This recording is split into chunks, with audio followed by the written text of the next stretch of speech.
When people talk about leadership, most people I know have this idea of someone who is strong-willed, a dominant person who gives out orders and everyone follows.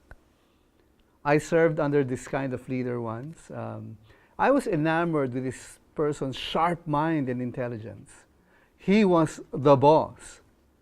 He seemed to have answers for every question in the world, and he's not to be contradicted. He made very quick decisions, and things really moved fast in the organization. But after serving there for a few months, very soon I started feeling a bit suffocated. Nakakasakal. Mahirap makagalaw.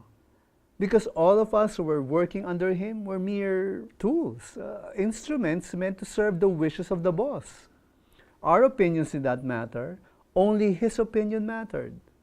Our concerns were viewed as a sign of rebellion.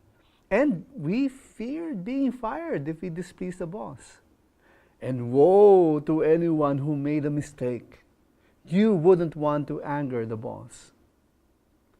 But I also had the privilege of serving under a different kind of leader, a servant leader, a leader who helped his co-leaders perform at their best together. That was a totally different experience. Our views were heard and our recommendations were given due consideration.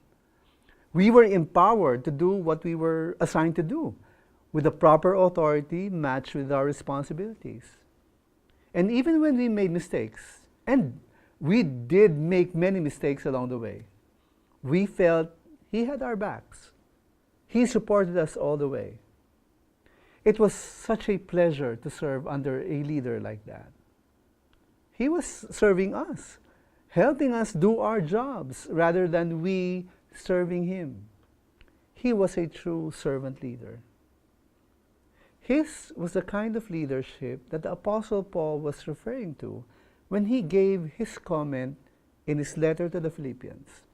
Paul said, "Do nothing from rivalry or conceit, but in humility count others more significant than yourselves. Let each of you look not only to his own interests, but also to the interests of others.